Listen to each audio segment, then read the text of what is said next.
চট্টগ্রাম খাগড়াছড়ি সহ কয়েক জেলায় পানিবন্দী লাখো মানুষ। ৭ উপজেলায় সেনা মোতায়েন। ১৬ জুলাই পর্যন্ত চট্টগ্রাম বোর্ডের এইচএসসি পরীক্ষা স্থগিত। বিদেশি নয়, দেশি চিকিৎসকে আস্থা রাখার আহ্বান প্রধানমন্ত্রীর। সহধর্মিণী ডাক্তার জোবায়দাকে নিয়ে ঢাকা মেডিকেলের ৮১তম প্রতিষ্ঠা বার্ষিকীর অনুষ্ঠানে। প্রাকৃতিক রাজনৈতিক সব দুর্যোগেই এগিয়ে আসবে সশস্ত্র বাহিনী, বিশ্বাস স্পিকারের। ক্ষমা চাইতে হবে ৭১-এর বিতর্কিতদের, বলেছেন মুক্তিযুদ্ধ বিষয়ক মন্ত্রী। পচা রাজনীতি টিকিয়ে রাখতে চায় বিএনপি, অভিযোগ জামাতের আমিরের। ছাত্র রাজনীতির নামে নোংরামি বন্ধের আহ্বান সাবেক উপদেষ্টা ডক্টর খালিদের। দেখছিলেন সংবাদ শিরোনাম। এবার বিস্তারিত। ভারী বর্ষণ ও পাহাড়ি ঢলে সৃষ্ট বন্যায় চট্টগ্রাম, খাগড়াছড়ি সহ দেশের ৮ জেলায় পানিবন্দী কয়েক লাখ মানুষ। চরম ভোগান্তিতে শিশু, বয়স্ক সহ খেটে খাওয়া মানুষ। চট্টগ্রামের ৭ উপজেলায় পরিস্থিতি মোকাবিলায় সেনা মোতায়েন করা হয়েছে। চলছে উদ্ধার ও ত্রাণ কার্যক্রম। এ পর্যন্ত মারা গেছে ১১ জন। বন্যার ভয়াবহতায় হয়নি চট্টগ্রাম বোর্ডের আজকের এইচএসসি ও সমমান পরীক্ষা। প্রতিনিধিদের পাঠানো তথ্য ছবিতে নাজমুল নিশানের ডেস্ক রিপোর্ট। টানা বৃষ্টি আর পাহাড়ি ঢলে চট্টগ্রামের সার্বিক বন্যা পরিস্থিতি অপরিবর্তিত রয়েছে। সৃষ্ট বন্যায় এ পর্যন্ত জেলায় মারা গেছেন ১১ জন। উদ্ধার ও ত্রাণ কার্যে যুক্ত করা হয়েছে সেনা সদস্যদের। তবে বৃষ্টি কমার কারণে কোথাও কোথাও পরিস্থিতি কিছুটা উন্নতি হয়েছে বলে জানিয়েছে প্রশাসন ও ক্ষতিগ্রস্তরা। বন্যায় সবচেয়ে বেশি ক্ষতিগ্রস্ত হয়েছে সাতকানিয়া, বাঁশখালী, লোহাগাড়া, চান্দনাইশ উপজেলা। এর মধ্যে সাতকানিয়া ও বাঁশখালী উপজেলার প্রায় ৫০% এলাকা পানির নিচে তলিয়ে গেছে। পানিবন্দী হয়ে পড়েছে কয়েক লাখ মানুষ। একই সাথে কৃষি, মৎস্য ও প্রাণী সম্পদের ব্যাপক ক্ষয়ক্ষতি হয়েছে। সাতকানিয়া যে কালগুলো দখল করে রাখছে, এই কালগুলো যদি আপনারা যদি উদ্ধার করতে পারেন, সাতকানিয়া বন্যা থেকে রক্ষা পাবে। বন্যায় ক্ষতিগ্রস্ত কৃষকদের তালিকা শেষে সরকার ক্ষতিগ্রস্ত কৃষকদের মাঝে প্রয়োজনীয় সহায়তা দেবে বলে জানিয়েছেন কৃষি ও প্রাণী সম্পদ মন্ত্রী আমিনুর রশিদ ইয়াসিন। যারা যারা ক্ষতিগ্রস্ত হয়েছে সরকার তাদের সাথে সহযোগিতার হাত বাড়ানোর জন্য প্রস্তুত আছে। ওইভাবে আমাদের এগিয়ে যাচ্ছি, আমরা লিস্ট আমাদের তৈরি হয়ে যাচ্ছে ইনস্ট্যান্টলি বলছি। এদিকে খাগড়াছড়ির বন্যা পরিস্থিতি কিছুটা উন্নতি হলেও জেলায় ৩০টি গ্রামে প্রায় ৩৫০০ পরিবার পানিবন্দী। মেরুং ব্রিজ পানিতে তলিয়ে যাওয়ায় বন্ধ হয়েছে খাগড়াছড়ির সাথে রাঙ্গামাটির লংদুর সড়ক যোগাযোগ। জেলা প্রশাসক মোহাম্মদ আনোয়ার সাদাত জানান, ৩,০০০ মানুষকে আশ্রয় কেন্দ্রে নেওয়া হয়েছে। দুর্গত এলাকায় জেলা প্রশাসনের, জেলা পরিষদ, সেনাবাহিনী, বিজিবি ও জেলা বিএনপির উদ্যোগে ত্রাণ ও রান্না করা খাবার বিতরণ করা হচ্ছে।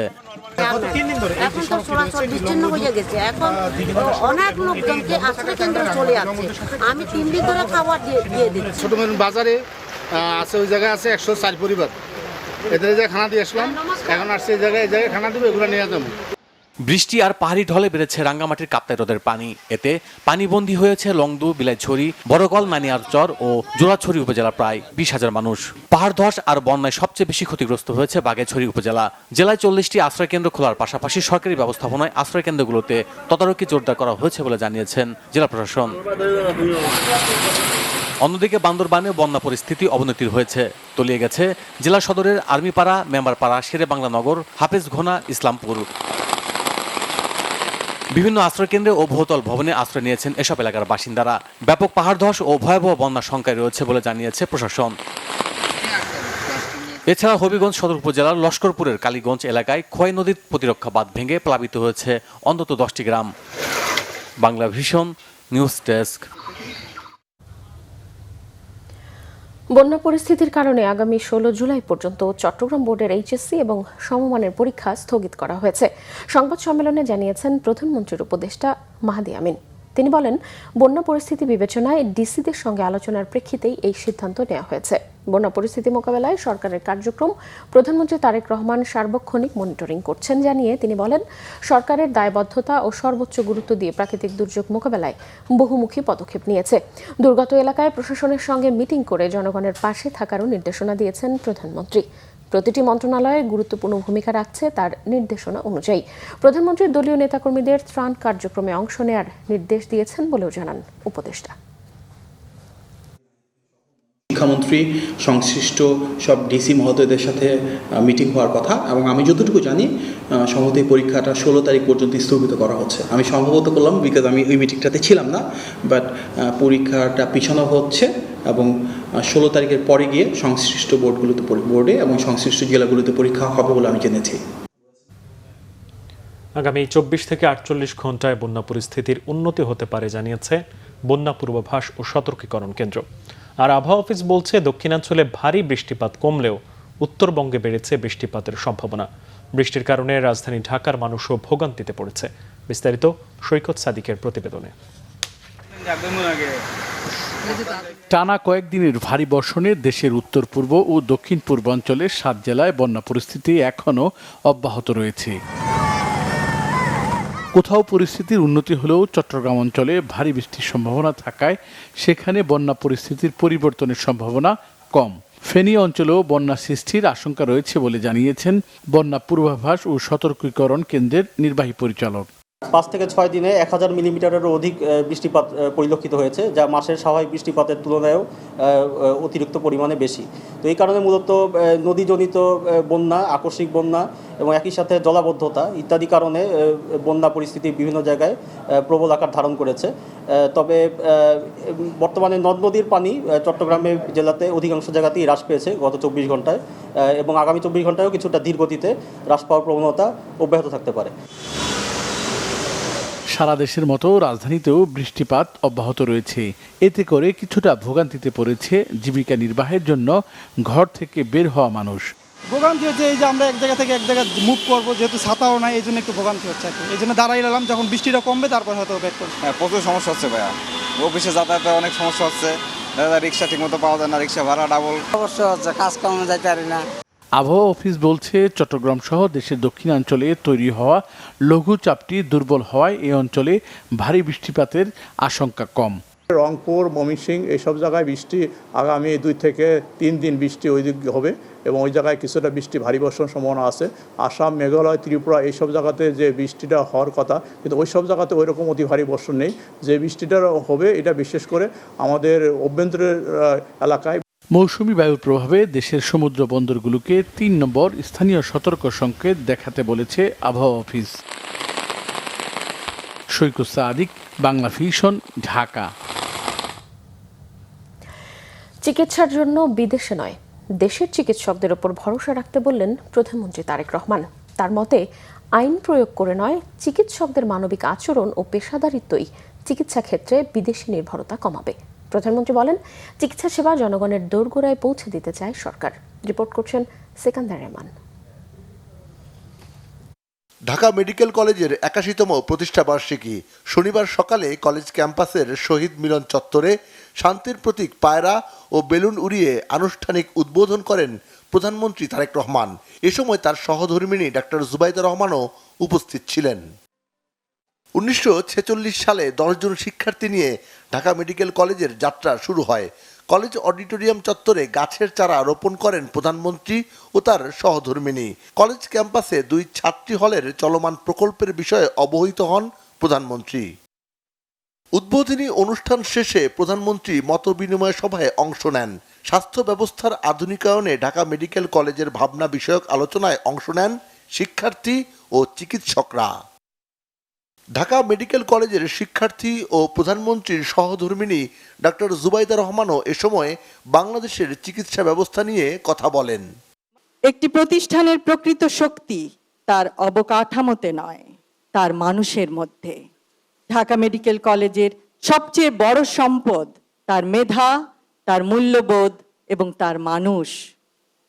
প্রতিযোগিতার মধ্যেও সহযোগিতা সম্ভব। চিকিৎসা বিজ্ঞানের প্রতিটি সাফল্যের কেন্দ্রবিন্দুতে থাকে একজন মানুষ, একটি পরিবার, একটি জীবন। প্রধানমন্ত্রী তারেক রহমান বলেন, দেশের হাসপাতালগুলোর সক্ষমতা বাড়াতে কাজ করছে সরকার। বিশেষজ্ঞ চিকিৎসকদের প্রান্তিক পর্যায়ে সেবা দেওয়ার আহ্বান জানান তিনি। বলেন, মানুষের চিকিৎসা নিশ্চিতে আরও 5000 চিকিৎসক নিয়োগ, নার্স, মেডিকেল টেকনোলজিস্ট সহ অন্যান্য জনবল নিয়োগ দেওয়া হবে। আমাদের দেশে মোটামুটিভাবে কয়েকটি অসুখ বিসুখ, যেমন কার্ডিয়াকের ব্যাপার, কিডনির ব্যাপার, অসুখ, আপনার ডায়াবেটিকের বিষয়, অর্থাৎ এইগুলো কি কি লাইফস্টাইলটা কেমন হলে কি কি খাদ্যদ্রব্য পরিহার করলে কি কি খেলে এইগুলো থেকে রক্ষা পাওয়া যাবে। আমরা এই হেলথ কেয়ারার যারা আছে তাদেরকে আমরা এই বেসিক ট্রেনিংগুলো আমরা দিব। তারা গিয়ে ঘরে ঘরে গিয়ে নারীদেরকে যদি সচেতন করে, আমরা আশা করি আমরা আজকেও যদি কাজটা শুরু করি, এটার আগামী 10 বছরের মধ্যে ইনশাল্লাহ এটার একটা এফেক্ট আমরা ভালো এফেক্ট আমরা পাবো। আমরা যদি মোটামুটিভাবে ইনশাল্লাহ এটাতে সাকসেসফুল হতে পারি, তাহলে তারপরেও যারা অসুস্থ হবেন তাদেরকে আমরা অনেক বেটার ট্রিটমেন্ট আমরা তাদেরকে দিতে সক্ষম হব। প্রধানমন্ত্রী বলেন, চিকিৎসকদের মানবিক আচরণ এবং পেশাদারিত্বই পারে রোগীদের বাংলাদেশে চিকিৎসা নিতে আগ্রহী করতে।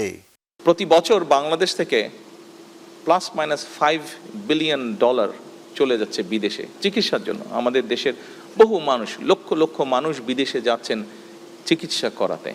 তার ফলে আমাদের মূল্যবান বৈদেশিক মুদ্রাও সেই সাথে চলে যাচ্ছে। স্বাভাবিক এটা যে আসুন না, আমরা কেন পারবো না এই পরিস্থিতিটির পরিবর্তন করতে? কেন আমাদের ডাক্তারদের উপরে আমাদের দেশের মানুষের আস্থা এবং বিশ্বাস দৃঢ়তর করতে আমরা পারবো না?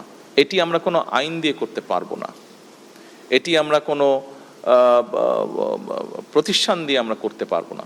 এটি একমাত্র সম্ভব হবে আপনাদের মানবিক অ্যাপ্রোচ এবং আপনাদের সঠিক সুষ্ঠু চিকিৎসা প্রদানের মাধ্যমে।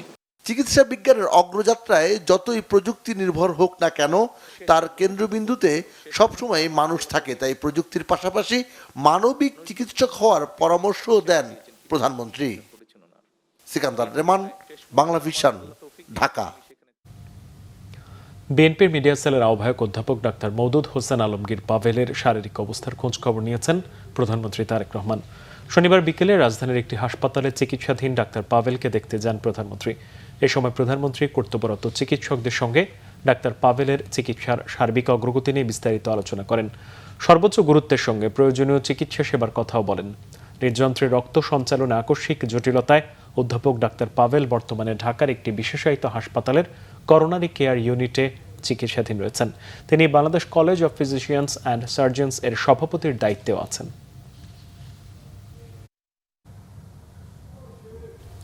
বিএনপির সর্বোচ্চ নীতি নির্ধারণী ফোরাম জাতীয় স্থায়ী কমিটির বৈঠক হয়েছে আজ। শনিবার রাত 8টার দিকে দলের চেয়ারম্যানের গুলশান কার্যালয়ে শুরু হয় বৈঠকটি। বিএনপি চেয়ারম্যান ও প্রধানমন্ত্রী তারেক রহমানের সভাপতিত্বে বৈঠকে উপস্থিত ছিলেন বিএনপি মহাসচিব এবং স্থানীয় সরকার, পল্লী উন্নয়ন ও সমবায় মন্ত্রী মির্জা ফখরুল ইসলাম আলমগীর, স্থায়ী কমিটির সদস্য ডক্টর খন্দকার মোশাররফ হোসেন, আমির খসরু মাহমুদ চৌধুরী, ডক্টর আব্দুল মঈন খান, নজরুল ইসলাম খান, গয়েশ্বরচন্দ্র রায়, ইকবাল হাসান মাহমুদ টুকু ও বেগম সেলিমা রহমান। বৈঠকে অনলাইনে যুক্ত হন বিদেশে চিকিৎসাধীন স্থায়ী কমিটির আরেক সদস্য মির্জা আব্বাস। সাম্প্রতিক বন্যা ও রাজনৈতিক পরিস্থিতি নিয়ে আলোচনা হয় বৈঠকে।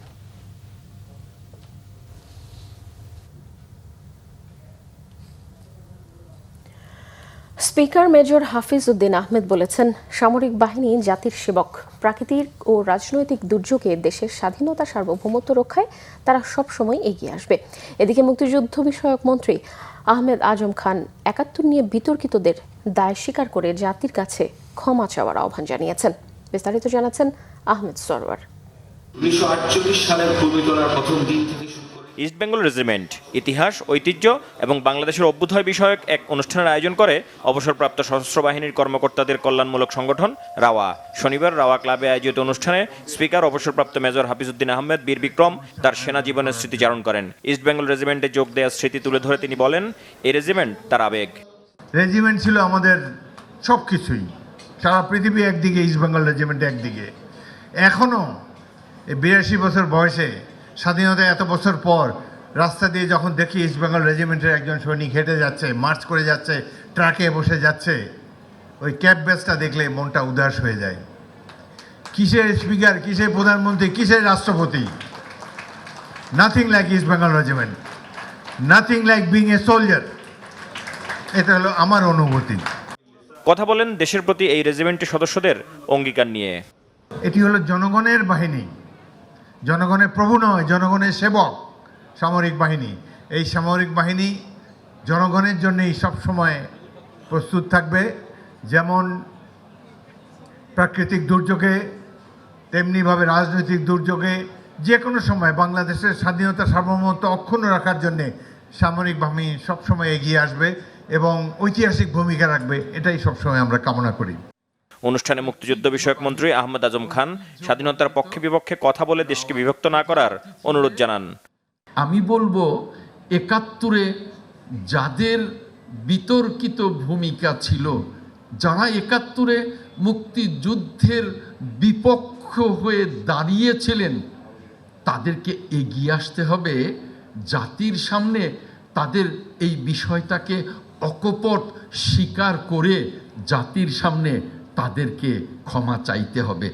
নইলে যারা পুরো জাতি এবং যারা মুক্তিযোদ্ধা তারা এমনিতে সকলেই ঐক্য চান, কিন্তু এই বিষয়টাকে স্বাভাবিক করে নিতে তাদের তো একটু কষ্ট হবারই কথা।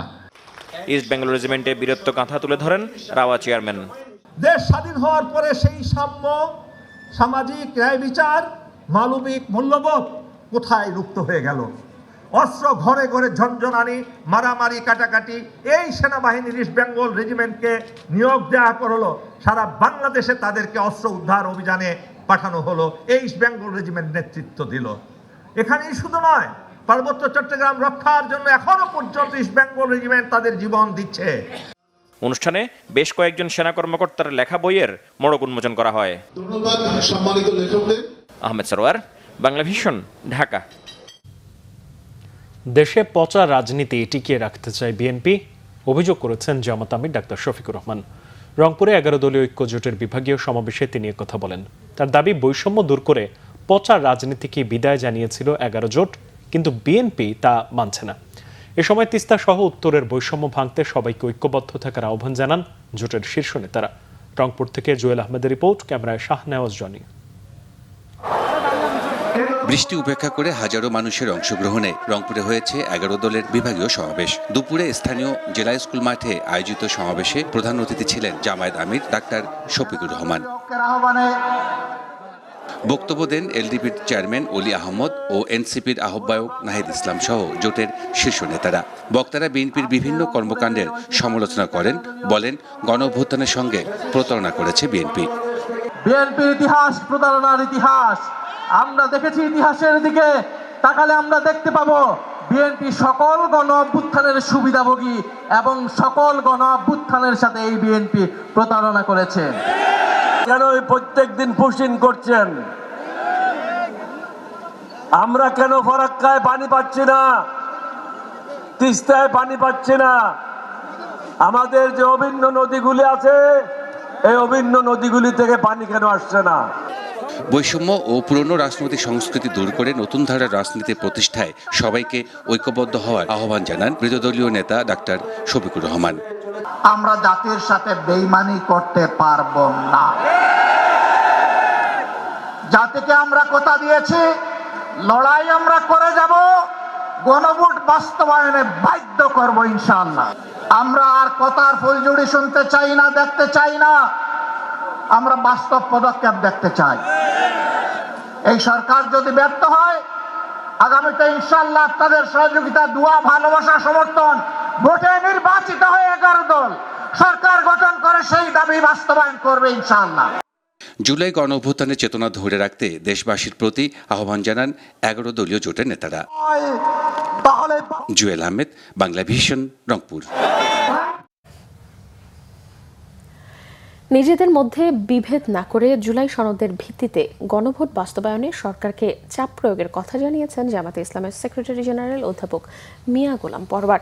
শিল্পকলা একাডেমিতে জুলাই শহীদ স্মৃতি ফাউন্ডেশনের অনুষ্ঠানে তিনি এই মন্তব্য করেন। বলেন, জাতি যে পরিবর্তনের স্বপ্ন দেখেছিল তা ভুলুণ্ঠিত হতে যাচ্ছে। জুলাই বিপ্লব কোনো দল বা সংগঠনের নয় মন্তব্য করে জামায়াতের সেক্রেটারি জেনারেল বলেন, এটি ছিল দুনিয়ার নজিরবিহীন আন্দোলন। অনুষ্ঠানে চিফ প্রসিকিউটর আমিনুল ইসলাম বলেন, শেখ হাসিনা ডিসেম্বরে আসবেন নাকি সেটা তার বিষয়, কিন্তু আদালত তাকে অবিলম্বেই চায়। যারা আবারও দেশে ফিরে আসতে চায় তাদের প্রতিরোধে সবার ঐক্য ধরে রাখার আহ্বান জানান চিফ প্রসিকিউটর আমিনুল ইসলাম।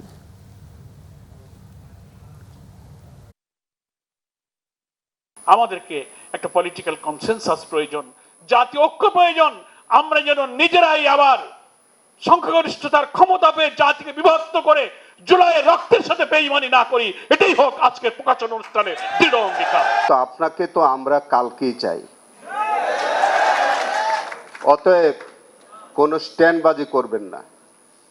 অতএব আমাদের এখানে আর কোনো অস্থিতিশীল পরিবেশ তৈরি করবেন না। আর কোনো অস্থিতিশীল পরিবেশ বাংলার মানুষ আর কখনো গ্রহণ করবে না। ছাত্র রাজনীতির নামে চরম নোংরামি চলছে বলে মনে করেন সাবেক ধর্ম উপদেষ্টা ডক্টর আফম খালিদ হোসেন। জাতীয় প্রেস ক্লাবে এক সেমিনারে তিনি এই মন্তব্য করেন। ডক্টর খালিদ হোসেন বলেন, শিক্ষাঙ্গনকে দলীয় প্রভাবমুক্ত করে জ্ঞান চর্চার পরিবেশ নিশ্চিত করতে হবে। দেশের প্রাথমিক শিক্ষার মান এখনো কাঙ্ক্ষিত পর্যায়ে পৌঁছায়নি বলেও মন্তব্য করেন তিনি। শিক্ষা ব্যবস্থাকে ধর্মহীন করার যে কোনো অপচেষ্টা রুখে দেওয়ার আহ্বান জানিয়ে সাবেক ধর্ম উপদেষ্টা বলেন, শিক্ষা সংস্কারে দেশের মূল্যবোধ, নৈতিকতা ও ধর্মীয় চেতনাকে গুরুত্ব দিতে হবে। বাংলাদেশ আদর্শ শিক্ষক ফেডারেশনের আয়োজনে অনুষ্ঠিত এই সেমিনারে বক্তারা একটি আধুনিক, বৈষম্যহীন ও যুগোপযোগী শিক্ষা ব্যবস্থা গড়ে তুলতে সমন্বিত সংস্কারের উপর জোর দেন। কোটাধান মেধার ক্ষেত্র, এটা যদি বিশ্ববিদ্যালয়ের টিচারদের নিয়োগের ক্ষেত্রে, ভিসি সাহেবদের নিয়োগের ক্ষেত্রে এটা যদি আমরা ইমপ্লিমেন্ট না করতে পারি, তাহলে তো বিপ্লবের যে প্রধান উদ্দেশ্য যেটা ছিল সেটাই তো ব্যর্থ হয়ে যাচ্ছে। এবং দুর্ভাগ্যজনকভাবে আমরা দেখতে পাচ্ছি যে আমরা এই সমস্ত শিক্ষক নিয়োগ এবং ভিসি নিয়োগে দলীয়করণের ঊর্ধ্বে রাষ্ট্র এখনো উঠতে পারে নাই। স্টুডেন্ট পলিটিক্সের নামে যে নোংরামি, এটা আমাদের পার্শ্ববর্তী ভারতেও নেই। আমি রাত 9টায় ইন্টারন্যাশনাল ইসলামিক ইউনিভার্সিটি, যেখানে ডক্টর মাহমুদুর রহমান সাহেব পিএইচডি করেছেন, ওখানে ঢুকেছে, আমার ছেলে পড়তো। দেখি মেয়েরা দলে দলে রাত 9টায় ক্লাস করে হলে চলে যাচ্ছে। আপনি কল্পনা করতে পারেন বাংলাদেশে, ঢাকায়, জাহাঙ্গীরনগরে, চট্টগ্রামে রাত 9টায় মেয়েরা ক্লাস করে ঘরে যাবে? কেন কনজেনিয়াল অ্যাটমসফিয়ার আমরা সৃষ্টি করতে পারি নাই? আমাদের ধর্মীয় চেতনাবোধ, এদেশের বৃহত্তর জনগোষ্ঠীর যে চিন্তা, চেতনা, সংস্কৃতি, শিক্ষার ভিতরে থাকতে হবে। লিখিত পরীক্ষায় পাস মার্কস না পাওয়ায় 47তম বিসিএস এর টেকনিক্যাল ক্যাডারে খালি থাকলো 2167টি পদ। পাবলিক সার্ভিস কমিশন পিএসসির চেয়ারম্যান ডক্টর মোবাশ্বের মোমিন বলেছেন, প্রশ্নপত্রের ধরনে কিছুটা পরিবর্তন এলেও উত্তরপত্র মূল্যায়নে প্রার্থীর ন্যায্যতা নিশ্চিত করা হয়েছে। জটিলতা কমাতে টেকনিক্যাল ও সাধারণ ক্যাডারের পরীক্ষা আলাদাভাবে নেয়ার কথাই ভাবছে কমিশন। রিপোর্ট সৈয়দ আব্দুল মোহিতের। হাজারো স্বপ্ন, হাজারো পদশূন্য। বিসিএসে চাকরি মানে দীর্ঘ প্রস্তুতি, অনেক ত্যাগ আর অনিশ্চয়তার লড়াই।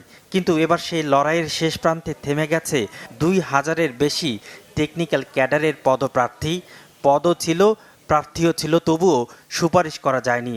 প্রশ্ন উঠেছে, প্রস্তুতিতে ঘাটতি না পরীক্ষা পদ্ধতির নতুন বাস্তবতা?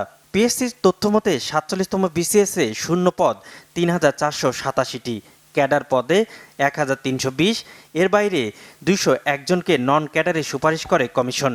আর যোগ্য প্রার্থী না পাওয়ায় শূন্য রয়ে গেছে 2167টি পদ।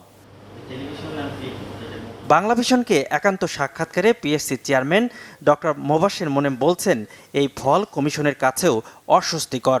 তবে সংকট সাধারণ ক্যাডারে নয়, টেকনিক্যাল ক্যাডারে। লিখিত পরীক্ষায় অনেক প্রার্থীর পাস নম্বর না পাওয়ার কথা উল্লেখ করেন তিনি। টেকনিক্যাল ক্যাডারে ফর এক্সাম্পল আপনি ধরেন বাংলার শিক্ষক হবেন, তো আপনার পরীক্ষাটা তো আপনাকে পাস করতে হবে। বাংলায় মিনিমাম যে নম্বরটা দেওয়া আছে সেই নম্বরটা আপনাকে পেতে হবে, তা না হলে তো আমি তো রেকমেন্ড করতে পারবো না। সো আমার মনে হয় যে এটা কোনো এমন না যে আমাদের কোনো পরিকল্পনার অংশ, এটা অ্যাজ ইট ইজ হচ্ছে।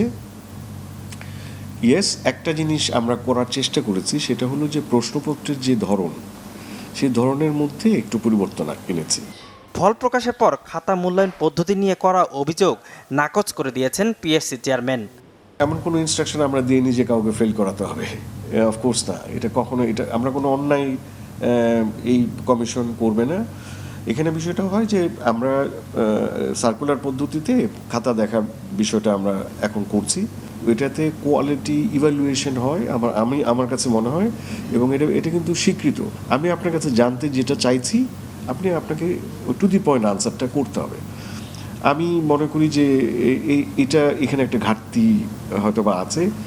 সংকট কাটাতে সামনের বিসিএসে টেকনিক্যাল ক্যাডার পদ সমন্বয়ের কথা বলছে পিএসসি। টেকনিক্যাল ক্যাডারের যে বিসিএস এবং যে সাধারণ ক্যাডারের যে বিসিএস, দুটো হয়তো আমরা আলাদাভাবে নিতে পারি। সৈয়দ আব্দুল মুহিত, বাংলাভিশন, ঢাকা। জীবনের শেষ দিন পর্যন্ত নিজেকে জনসেবায় নিয়োজিত রাখতে সক্ষমতার জন্য নির্বাচনী এলাকা নরসিংদী 2 পলাশ আসনের সবার দোয়া চেয়েছেন বিএনপির স্থায়ী কমিটির সদস্য, সংসদ সদস্য ও সাবেক মন্ত্রী ডক্টর আব্দুল মঈন খান। শনিবার নরসিংদীর পাকুরিয়া সরকারি প্রাইমারি স্কুল মাঠে আয়োজিত তার মা বেগম খোরশেদা বানুর 15তম মৃত্যুবার্ষিকী উপলক্ষে আয়োজিত আলোচনা ও মিলাদ মাহফিলে তিনি এই দোয়া চান। মায়ের কথা স্মরণ করে ডক্টর মঈন খান বলেন, তার মা খান ফাউন্ডেশন প্রতিষ্ঠার মাধ্যমে দেশের নিগৃহীত মানুষের পক্ষে কাজ করে গেছেন। ধনী দরিদ্রের বৈষম্য কমিয়ে এনে একটি সুষম সমাজ প্রতিষ্ঠার আহ্বানও জানান ডক্টর মঈন খান। অনুষ্ঠানে আরও উপস্থিত ছিলেন মিলেনিয়াম ইউনিভার্সিটির ভাইস চ্যান্সেলর অভিনয় চন্দ্র সাহা, নরসিংদী জেলার প্রশাসক ইশরাত জাহান কেয়া, পুলিশ সুপার আবদুল্লাহ আল ফারুক, পৌর বিএনপির সভাপতি আলম মোল্লা, পলাশ উপজেলা বিএনপির সিনিয়র যুগ্ম সাধারণ সম্পাদক বাহাউদ্দিন মিল্টন। সভাপতিত্ব করেন খান ফাউন্ডেশনের নির্বাহী পরিচালক রোকসানা খন্দকার।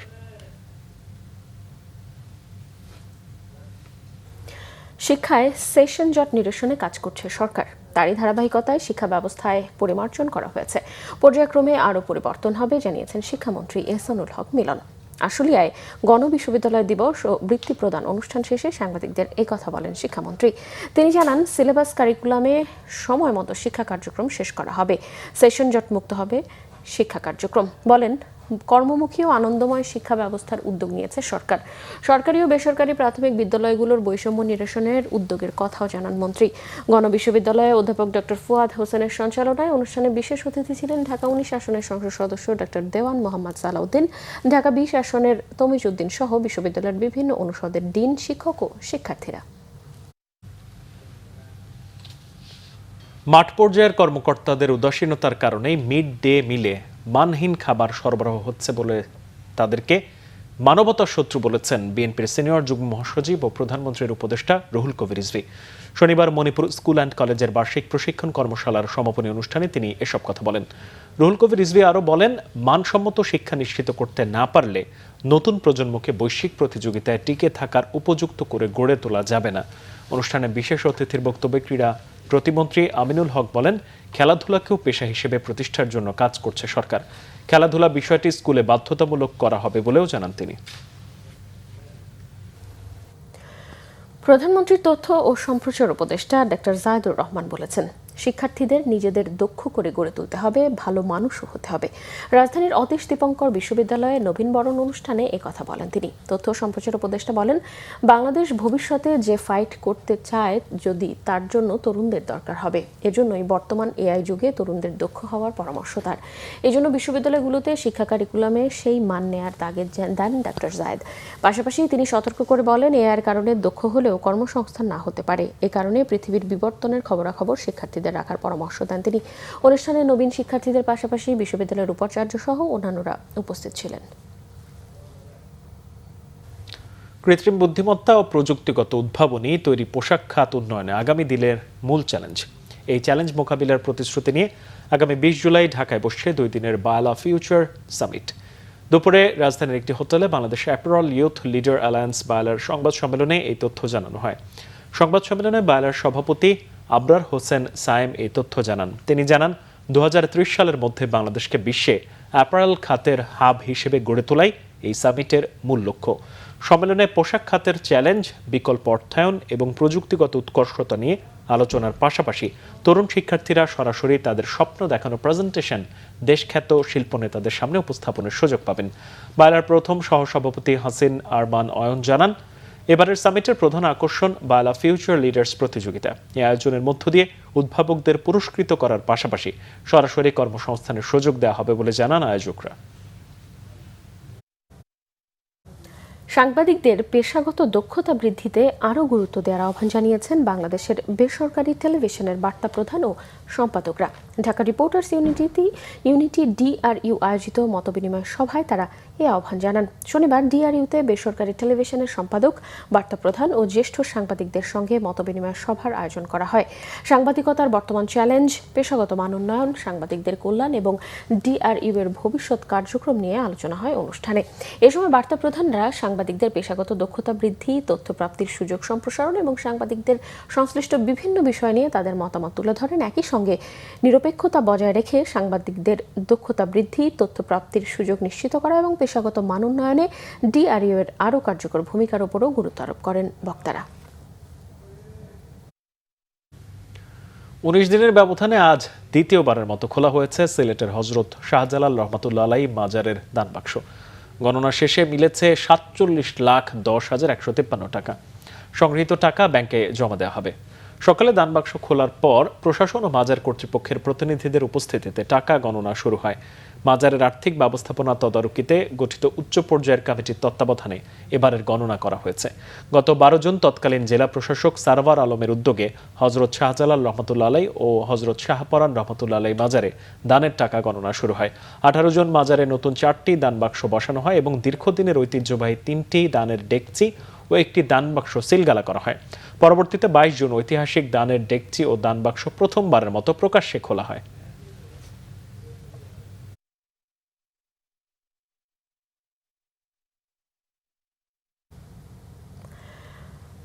রায়পুরা কল্যাণ সমিতি নরসিংদীর নবগঠিত কার্যনির্বাহী ও উপদেষ্টা কমিটির পরিচিতি ও অভিষেক অনুষ্ঠান হয়েছে। সকালে নরসিংদী সদর উপজেলার মডেল মসজিদ হলরুমে এই অনুষ্ঠানে স্থানীয় বিভিন্ন শ্রেণী পেশার বিশিষ্টজনেরা অংশ নেন। অনুষ্ঠানে সভাপতিত্ব করেন সমিতির সভাপতি বীর মুক্তিযোদ্ধা খন্দকার মোহাম্মদ শহীদুল্লাহ।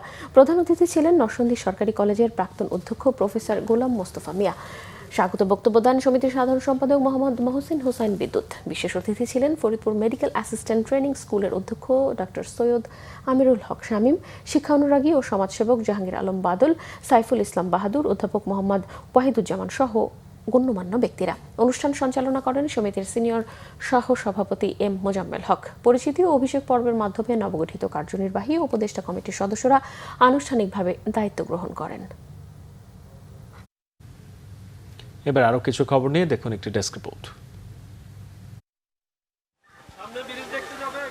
দুর্যোগ ব্যবস্থাপনা ও ত্রাণ প্রতিমন্ত্রী এম ইকবাল হোসেন বলেছেন, বর্তমান পরিস্থিতি সরকার সার্বক্ষণিক পর্যবেক্ষণ করছে।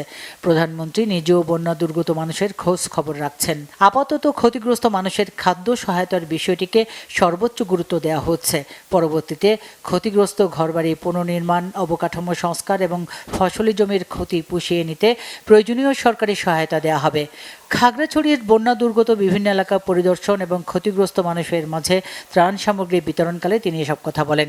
এদিকে রাঙ্গামাটিতে প্রাকৃতিক দুর্যোগে ক্ষতিগ্রস্ত এলাকাও পরিদর্শন করেছেন প্রতিমন্ত্রী ইকবাল হোসেন। শনিবার রাতে তিনি লোকনাথ আশ্রম মন্দির আশ্রয় কেন্দ্র ও দুর্গত এলাকা পরিদর্শন করেন। ঢাকা 2 আসনের সংসদ সদস্য সাবেক মন্ত্রী আমানুল্লাহ আমান বলেছেন, বিএনপি সরকার দায়িত্ব নেওয়ার পর প্রধানমন্ত্রী তারেক রহমান 8টি নতুন গ্যাস কূপ খননের কর্মসূচি গ্রহণ করেছেন। এসব কূপের খনন কাজ শেষ হলে পর্যায়ক্রমে গ্যাস সরবরাহ স্বাভাবিক করা সম্ভব হবে বলে জানিয়েছেন। শনিবার বিকেলে সাভারের তেঁতুলঝোড়া ইউনিয়নের পানপাড়া লোকনাথ মন্দিরের ঘাটলা উদ্বোধন উপলক্ষে আয়োজিত সমাবেশ ও সাংস্কৃতিক অনুষ্ঠানে তিনি একথা বলেন। দলকে প্রতিপক্ষ না বানানোর আহ্বান জানিয়ে নরসিংদী সদর আসনের সংসদ সদস্য বিএনপির যুগ্ম মহাসচিব ও জেলা বিএনপির সভাপতি খায়রুল কবির খোকন বলেছেন, বিএনপির প্রতিপক্ষ কার্যক্রম নিষিদ্ধ ঘোষিত আওয়ামী লীগ। নতুন বিরোধী দলটির ব্যাপারেও সতর্ক থাকার কথা বলেন তিনি। শনিবার সন্ধ্যায় নরসিংদী শিশু একাডেমিতে সদর উপজেলা বিএনপির আমৃত্যু সাধারণ সম্পাদক নুরুল ইসলামের 6ষ্ঠ মৃত্যুবার্ষিকী উপলক্ষে সদর উপজেলা বিএনপি আয়োজিত দোয়া মাহফিলে তিনি এসব কথা বলেন। বিএনপির যুগ্ম মহাসচিব সৈয়দ ইমরান সালেহ প্রিন্স শেখ হাসিনা ডিসেম্বরে কেন আজই ফিরে আসুক, বাংলাদেশের জনগণ গণহত্যা ও যুদ্ধ চাপিয়ে দেওয়ার অপরাধে তার বিচার করতে উদ্গ্রীব হয়ে আছে। ময়মনসিংহের হালুয়াঘাটে যুগলী ইউনিয়ন কৃষক দলের উদ্যোগে আয়োজিত এক শোক সভা ও দোয়া মাহফিলে তিনি বক্তব্য রাখেন।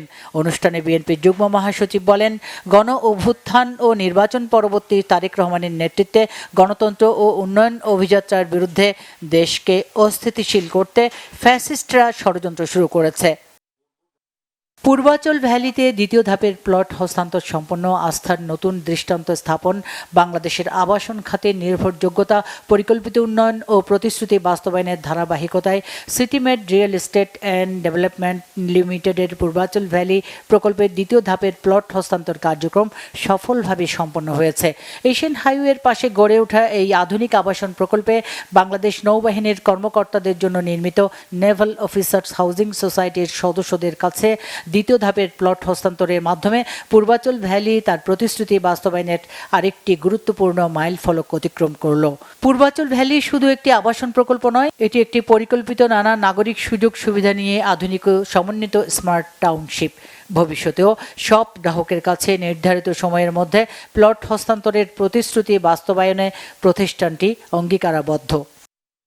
দীর্ঘদিন নানা প্রতিকূলতা ও রাজনৈতিক প্রতিহিংসায় বঞ্চিত সশস্ত্র বাহিনীর অবসরপ্রাপ্ত, অপসারণ করা, অব্যাহতি পাওয়া ও বরখাস্ত কর্মকর্তাদের ন্যায় বিচার প্রতিষ্ঠায় বর্তমান সরকারের নেয়া যুগান্তকারী পদক্ষেপকে স্বাগত জানিয়েছে এক্স ফোর্সেস অ্যাসোসিয়েশন।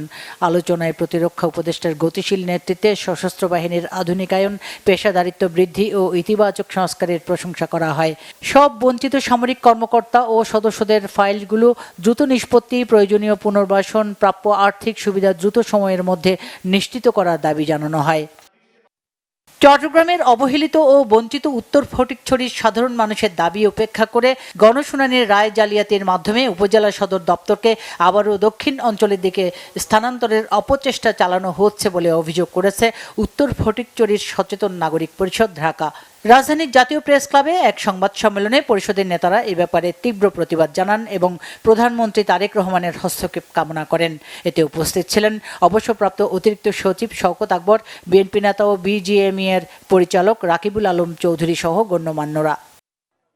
এসো মিলি প্রাণের স্পন্দনে এই স্লোগানে প্রাক্তন শিক্ষার্থীদের পুনর্মিলনী করেছে রাজধানীর যাত্রাবাড়ি এলাকার অন্যতম পুরাতন শিক্ষা প্রতিষ্ঠান সবুজ বিদ্যাপীঠ। ৮০-র দশকে প্রতিষ্ঠিত এই শিক্ষা প্রতিষ্ঠান থেকে এসএসসি পাশ করা বিভিন্ন ব্যাচের শিক্ষার্থীরা অংশ নেয়। দিনভর আড্ডা, স্মৃতিচারণ ছাড়াও ছিল সাংস্কৃতিক আয়োজন। Bangla vision news desk. সংবাদ শেষ করব, শিরোনামগুলো জানিয়ে দেব আরো একবার।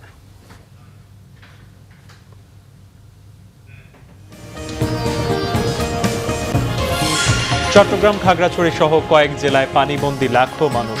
৭ উপজেলায় সেনা মোতায়েন। ১৬ জুলাই পর্যন্ত চট্টগ্রাম বোর্ডের এইচএসসি পরীক্ষা স্থগিত। বিদেশি নয়, দেশি চিকিৎসকে আস্থা রাখার আহ্বান প্রধানমন্ত্রীর। সহধর্মিনী ডাক্তার জুবাইদাকে নিয়ে ঢাকা মেডিকেলের ৮১তম প্রতিষ্ঠাবার্ষিকীর অনুষ্ঠানে।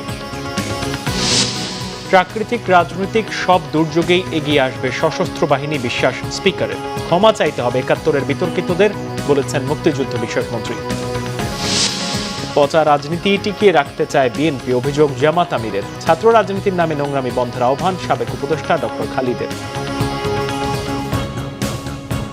এই ছিল এখনকার মতো। পরের সংবাদ রাত ১টায় দেখার আমন্ত্রণ রইল। এতক্ষণ সাথে থাকায় ধন্যবাদ সবাইকে। শুভরাত্রি।